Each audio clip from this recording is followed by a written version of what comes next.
జై శ్రీరామ్. అందరికీ నమస్కారం. వెల్కమ్ టు న్యూస్ అఖండ. నేను మీ కస్తూరి శ్రీధర్. మిత్రులారా, మన దేశం ఇప్పుడు ఇంతకు ముందు మాదిరి లేదు. ఇప్పుడు వేగంగా అభివృద్ధి పదంలో దూసుకుపోతుంది. ఇంతకు ముందు వరకు మన దేశంలో ఆకలి, దరిద్రం కొట్టుచెట్టు కనపడతా ఉన్నాయి. ఎక్కడ చూసినా కూడా పేదరికం తాండవిస్తూ ఉంది. ప్రజల ఆకలి కేకలతో భరతమాత కన్నీళ్లు పెట్టుకుంటా ఉన్నింది. ఇక నిరుద్యోగం సంగతి అయితే ఇంకా మాట్లాడాల్సిన అవసరమే లే. అసలు నిరుద్యోగుల గురించి మొన్నటి వరకు మన దేశాన్ని పరిపాలించేటువంటి కాంగ్రెస్ ప్రభుత్వం ఏనాడు కూడా పట్టించుకున్న పాపాన పోలా. అసలు వాళ్ళు అది మా బాధ్యత కాదు అనే రీతిలో వ్యవహరిస్తూ ఉన్నారు. ఇప్పుడు ఈ రాహుల్ గాంధీ ఉన్నాడు కదా, ఎవరు 56 ఏళ్ల యువనేత, ఆయన నిరుద్యోగాలు, ఉద్యోగాలు, ఉపాధి అవకాశాలంట ఈ ఊకదంపుడు ఉపన్యాసాలన్నీ కూడా ఇచ్చినాడు కదా. మరి మొన్నటి దాకా మన దేశాన్ని ఈ కాంగ్రెస్ పార్టీ ప్రభుత్వమే పరిపాలించింది. వీళ్ళే కదా అధికారంలో ఉంది. మరి అప్పుడు ఈ రాహుల్ బాబా ఏం చేస్తా ఉన్నాడు? ఈయన కావచ్చు, వాళ్ళ అమ్మగారు వెనకుండి 10 సంవత్సరాలు దేశాన్ని నడిపించింది. అంతకుముందు వాళ్ళ నాయన, వాళ్ళ నాయనమ్మ, వాళ్ళ తాత, ఎవరు ఆయన యుద్ధాలు చేసే ఆయన, వీళ్ళందరూ ఉన్నారు కదా. మరి దశాబ్దాల పాటు, దాదాపుగా 60 సంవత్సరాల పాటు మీరే ఈ దేశాన్ని పరిపాలించినారు. మన తర్వాత స్వాతంత్రం వచ్చినటువంటి చైనా మనకంటే ఎక్కువగా డెవలప్ అయింది. మరి మీరేం చేసినట్టు? ఎవరిలో లోపం ఉండదు? ఏమైనా బీజేపీ ఏమైనా అడ్డపడిందా? మోడీ అడ్డపడినాడా? కొంతమంది పొరంబోహ ముండా కొడుకులు మాట్లాడుతూ ఉంటారు కదా, బత్తాయిలు భక్తులు అని చెప్పి కామెంట్లు చేస్తూ ఉంటారు కదా. ఈ బోకిన ఆయన ఎవరైనా అడ్డపడినారా? ఎవరు అడ్డపడినారు? వాళ్ళు డెవలప్మెంట్ చేస్తా ఉంటే మొన్నటి దాకా అయ్యే గుంతల రోడ్లు, అయ్యే ఇరుకు రోడ్లు, కనీసం ఇండ్లు కూడా రీతిగా లేకుండా అన్ని కొట్టాలు, పూరి గుడిసెలు, అన్ని ఆ విధంగా ఏది కనీసం డెవలప్మెంట్ అనేదే లేకుండా బతుకుతా ఉన్నాం. ఎవరు అడ్డుకున్నారు ఇలా డెవలప్ చేయకుండా దేశాన్ని? ఎంతసేపటికి స్కామ్లు, కమిషన్లు, ఇలా పెండా కూడా చెప్పి దేశాన్ని సర్వనాశనం చేసి పారదొబ్బినారు దశాబ్దాల పాటు, 60 సంవత్సరాల పాటు. సరే, ప్రస్తుతం ఉండేటటువంటి పరిస్థితులు మీకు అందరికి కూడా తెలుసు. 2014 ముందు వరకు మన దేశము పాకిస్తాను, బంగ్లాదేశ్, శ్రీలంక, నేపాల్ దేశాలతో పోటీ పడతా వచ్చింది. చూడండి పోటీ ఎట్టునిందో. కానీ ఇప్పుడు మోడీ గారు ప్రధానమంత్రిగా బాధ్యతలు చేపట్టిన తర్వాత చైనా, అమెరికా దేశాలతో పోటీ పడుతుంది. ముఖ్యంగా వాణిజ్య విషయంలో భారత్ తగ్గేదే లేదంటుంది. అందుకే కాలానికి అనుగుణంగా నరేంద్ర మోడీ ప్రభుత్వం కూడా భారత్లో పెద్ద ఎత్తున ఈ మౌలిక సదుపాయాల రూపకల్పన అయితే చేస్తున్నారు. దేశంలోని ప్రతి ప్రాంతాన్ని కూడా మరొక ప్రాంతంతో కనెక్టివిటీ ఉండేటట్టు ఈ రహదారులు, అదేవిధంగా ఈ విమానాశ్రయాలు, అదేవిధంగా రైల్వేల నిర్మాణాలు చేపడతారు. ఇక్కడ మనం ఒక విషయం గుర్తుపెట్టుకోవాలి. అదేందయ్యా అంటే, అమెరికా అభివృద్ధి చెందడానికి కారణం అక్కడి మౌలిక సదుపాయాలు. అమెరికాలో పెద్ద ఎత్తున ఈ మౌలిక సదుపాయాల రూపకల్పన జరగడం మూలంగానే అమెరికాలో ఒక ప్రాంతం నుంచి మరొక ప్రాంతానికి కనెక్టివిటీ అనేది ఏర్పడి ఈ వ్యాపారం అనేది పెరిగిందనమాట.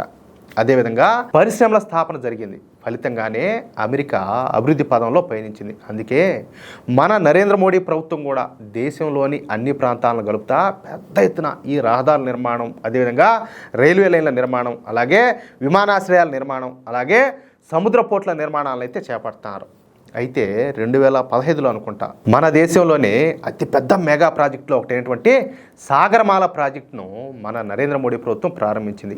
ఈ సాగరమాల ప్రాజెక్టు విలువ వచ్చేసి దాదాపుగా 8 లక్షల కోట్ల రూపాయలు. సహజంగా మన దేశం ఇతర దేశాలతో వ్యాపార వాణిజ్యాలు ఈ సముద్ర మార్గం గుండానే చేస్తూ ఉంటుంది. మనమే కాదు, ఏ దేశమైనా సరే ఈ వాణిజ్యాన్ని సముద్ర మార్గం గుండానే చేస్తాయి. మన దేశంలో ఈ విధంగా సముద్ర మార్గం ద్వారా దాదాపుగా 90% వాణిజ్యం అయితే జరుగుతూ ఉంటుంది.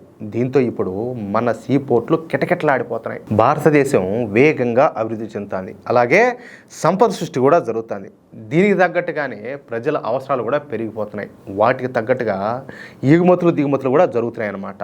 దీంతో ప్రస్తుతం మన దేశంలోని ఈ సీ పోర్ట్లు బాగా రద్దీగా ఉంటున్నాయి. అందుకే కేంద్ర ప్రభుత్వం ఈ సాగరమాల ప్రాజెక్టులో ఇప్పుడు కొత్తగా మరో డజను ఈ సీ పోర్ట్లను అయితే నిర్మిస్తుంది. అంతేకాకుండా దేశంలోని ప్రతి మూల నుంచి ఏదో ఒక సీ పోర్టుకు కనెక్టివిటీ ఉండేటట్టు పెద్ద ఎత్తున ఈ రహదారులు, అదేవిధంగా ఈ రైల్వే లైన్ల నిర్మాణం చేస్తుందన్నమాట. మీకు ఒక ఎగ్జాంపుల్ కూడా చెప్తా. మన హైదరాబాద్కు సముద్ర తీర ప్రాంతం అయితే లేదు.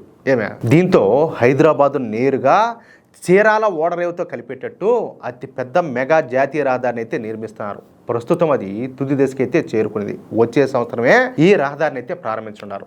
ఆ విధంగా దేశంలో ప్రతి నగరాన్ని కూడా ఈ సముద్ర తీర ప్రాంతాలతో కలిపేటట్టు నిర్మాణాలన్నీ కూడా చేస్తారు. ఇప్పటికే దాదాపుగా 2 లక్షల కోట్లతో 272 సాగరమాల ప్రాజెక్టులను పూర్తి చేస్తే మరొక 840 ప్రాజెక్టుల నిర్మాణ పనులు చకచకా జరిగిపోతున్నాయి. ఈ 840 ప్రాజెక్టుల విలువ అక్షరాల 5.8 లక్షల కోట్ల రూపాయలు అన్నమాట. అర్థమవుతుందా?